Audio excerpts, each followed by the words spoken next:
Hello, my name is Pauline Green and I'm President of the International Cooperative Alliance.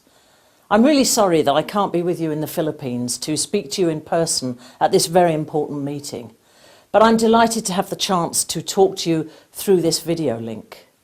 And you know, I have some really fond and warm memories of my meeting in the Philippines in 2012, the International Year of Cooperatives, when I was there for the Asian Confederation of Credit Unions. And I have really strong memories of one of the credit unions I visited and seeing the real difference it was making to the local community. And I've taken that story about the way in which they were supporting the community all around the world with me and told it in many different countries to many different people to warm acclaim. So I'm delighted to be talking to you again today and to be able to talk a little bit about your conference and your title towards 2020, Raising the Bar, because it fits so perfectly with the work that the international movement is doing through the blueprint for a cooperative decade. And you know that that blueprint has come out of the international year. And the importance of it is that what it did is it is building on the momentum of the international year to try and kickstart the cooperative movement into a new era of growth. Because one thing we learnt from the international year was that the movement is now much more cohesive. The movement now feels the strength of the billion cooperators around the world when they're doing their own work in their own cooperative. And we know that we've got to reach into every village, every town, every city across the world. So now the blueprint is being developed to produce tools that can be used at grassroots level to help us grow the cooperative family of businesses. Because the aim of the blueprint is firstly that the cooperative movement should be recognised as the most sustainable business model in terms of the environment, socially and in terms of the economy. Secondly, that it will become the preferred option for business by ordinary people. And as a result of both of those, it will become the fastest growing model of business by 2020. It's our 2020 challenge to implement the blueprint and ensure that our businesses are growing faster than any other form of business in the world. It's an ambitious agenda, but I believe we can, by working together, we can achieve it. So what is the blueprint all about? Well, it's designed around 5 key themes, and none of them will be new to you. Because what we did was we took 4 key people from around the world, one from each continent. And these were people who were in positions of influence close to the hierarchy of 4 very large major cooperative businesses that were firstly commercially successful, but secondly had a wide reputation for promoting the cooperative model of business. So the 2 sides of our cooperative coin.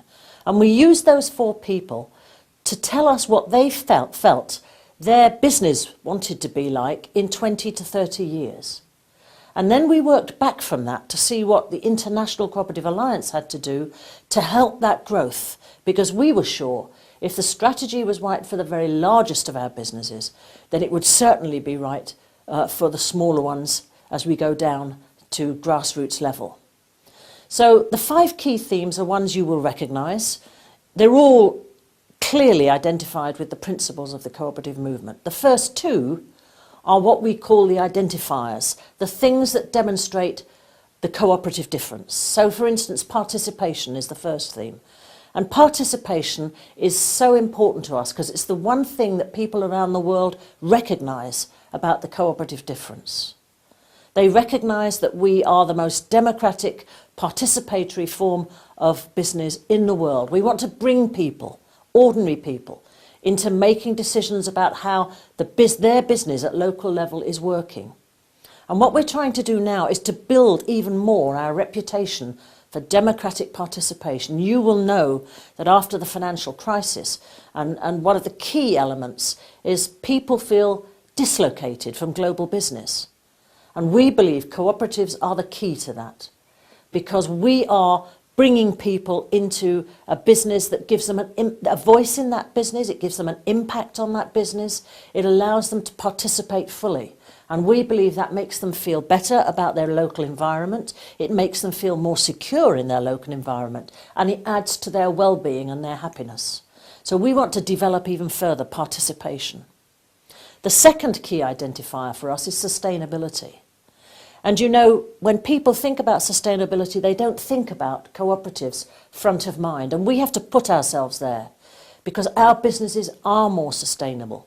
But the key thing about us is when we talk about sustainability, we're not just talking about trying to save the planet, which is how sustainability has come to be known across the world. If you're sustainable, if you're supporting the planet, of course we're trying to protect the planet. It's vitally important to us that we work in harmony with nature and we don't destroy resources. But actually, sustainability has a wider meaning to cooperators. It's about good relationships between managers and workers. It's about good community engagement. It's developing good quality businesses for ordinary people in the community. It's about defeating poverty. It's about a whole range of issues that relate to how people feel about themselves and their confidence in their own community and their well-being in their own community, the well-being of the planet, the well-being of their business, making sure that we work well with our suppliers, we don't cheat them, we're fair to them, making sure that we give reasonable prices to the people in the community. So you can see we're talking about a much wider definition of sustainability. And we believe that that's critical to cooperatives being recognised as having some of the solutions to some of the key problems of today. There's another two of these key themes, both legal requirements and capital, which are what we call the tools that we need to build our business. The first two are our identifiers. They make us different from other businesses. Capital and legal requirements are vital for us to have good, healthy businesses. And legal requirements, the United Nations asked everybody in 2012, every country, to look at their legislation, to make sure that it's up to date, that it empowers people to engage in cooperatives, that it empowers cooperative business in any sector of the economy where you can make a good business case for a cooperative business. So we are seeing the fruits of that coming through as many countries are changing their legislation. So legal requirements are obviously vital, and a lot of the public policy that we've been creating and working to are about removing discrimination. It shouldn't be the case that any legal framework in any country prevents people from developing a cooperative business if you can make a firm, good business case for one. On cooperative capital, this is a very sensitive area. We know that one of the biggest problems for many cooperatives is finding development capital. And so for us it's vital that we look and see how cooperatives around the world are finding capital. What is being used at the moment successfully so that we can share that information around the world for other cooperatives. So it's for start-up capital for new cooperatives so we can build yet more cooperative businesses working in communities, helping children to achieve their potential, creating better, stronger communities. But it's also about creating development capital for new, not just for new, but for developing mature cooperatives who want to diversify and extend their business. And that's been what we call the missing middle in cooperative capital. We need to fill that. So we've put together what we call the Blue Ribbon Commission on Capital, which is a group of significant financial cooperative specialists around the world. And we've asked them to look carefully at this. We know that capital is... We have to be very cautious because it's very easy to damage a cooperative and damage a member's rights of ownership in a cooperative if you're not careful about where you find capital from and what sort of capital comes into your businesses. So we see this as a longer strand of thinking so that we can make sure that our cooperative businesses remain clearly cooperative in their essence and their governance. But we think it's vital to do this work for the future. The fifth theme of the blueprint is identity. And on this I want to talk to you about how we have gone about trying to retain the cohesion that the movement developed during 2012, when we all used the international logo that was designed for us by the United Nations. Well, now the United Nations have retired the logo. So what we did was we've developed, with the help of cooperatives all around the world, we have developed a new logo, a new mark, in fact. And this cooperative mark, which you can see on the new logo and branding of the International Cooperative Alliance, the co-op mark, is designed to be used by members all across the world. It's not designed to replace your own branding. It's designed to add to it. It's designed to sit alongside it and demonstrate that this is an organisation, this is a business that is part of the global cooperative family of businesses, that is part of the trusted, ethical, principled cooperative business of model. And we believe that this will actually add to your branding and not detract in any way. And you can put some words next to it, part of the global cooperative family. Cooperative enterprises building a better world, the one that was so popular during the United Nations year. And we have launched the new mark, as we called it, in the General Assembly in Cape Town in November last year. And I can tell you with enormous pride that so far 75 countries, cooperatives in 75 countries, have applied for a licence and been given a licence to use the mark in those countries. So we're looking for you all now, at all grassroots levels, at every form of cooperative, to use the mark in every way that you can to demonstrate your identity as a cooperative and part of the global family. And whilst you're doing that, why don't you buy a .coop domain name? Because this year, the global level governance structure for top-level domain names has released hundreds more top-level domain names to add to .com, .org, .biz, .coop. So hundreds more of these will appear. How important is it, therefore, that you identify yourself on the internet by being a .coop? And we've put both the mark and the .coop together, and you can apply for and get them both. The .coop is free for the first year, and the mark is free. All you have to do is apply, fill in the licence, so the ICA know who is using the mark, but it's free to use for ICA members or people who are members of ICA members. So I hope you very much that you will consider joining the increasing number of co-ops around the world who are using this identifier to show, firstly, that they are a cooperative business, and secondly, using the identity on the internet.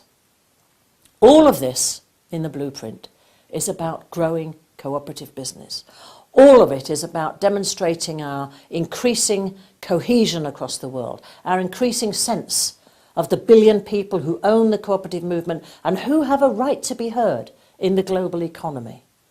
And I just want to end by saying to you that in the last few months we have had some amazing achievements as a result of the work that's gone on through the blueprint.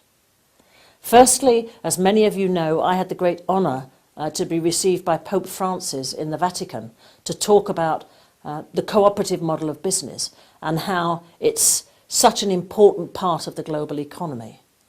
There are some articles now calling Pope Francis the co-op Pope, which I think you will enjoy seeing that he is deeply engaged with us. I was back in the Vatican this July for a meeting together with other leaders around the world, from the World Bank, from the OECD, from the United Nations, from all its bodies, business people and NGOs, to talk about how, as Pope Francis has said, we put the human being back in the global economy. And he and the Vatican believe that the cooperative movement has a key role to play in doing that. And they're now sending the statement that came out of that to the leaders of the G20, the 20 largest nations, largest economies in the world, and asking them to think about the human being and putting the human being back into the global economy. And also, this last few months, the cooperative movement has smashed through the glass ceiling of the B20, the business advisory group that advises the G20. And what we've done now is been able to have an Australian business person on the B20 helping to formulate the recommendations for the G20. And together, 10 of us from around the world went to the B20 conference and were able to take part in all the sessions.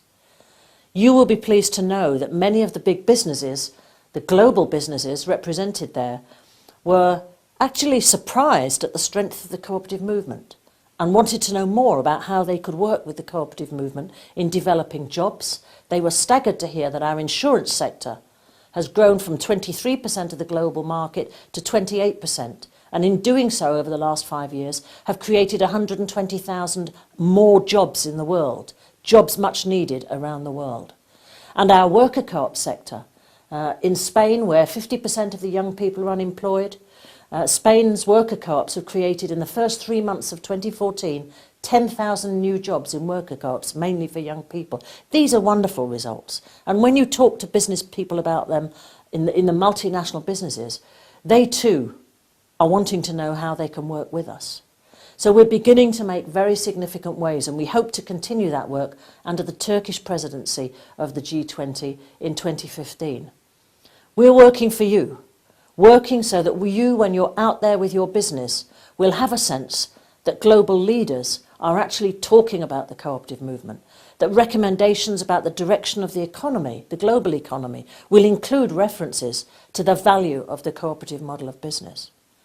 And I hope you'll feel that in the coming months and years, that we are doing work that is impacting on your ability to grow your business and to help people in your communities across the Philippines. So I hope that's given you a feel for the blueprint and what we're trying to do. I know how hard you're working. I've seen what you do. Even this last few weeks, I was in Indonesia for the meetings of the Asia-Pacific region. And whilst I was there, the Asian Confederation of Credit Unions were meeting in Bali, and I had met with them in the Philippines 2 years ago. And I got a great sense of the vigour and energy that was active in ACU. And prime amongst those were the wonderful ladies from the Philippines. And I just want to say to you, keep working. We're right there working for and with you. And I hope very much to meet you soon.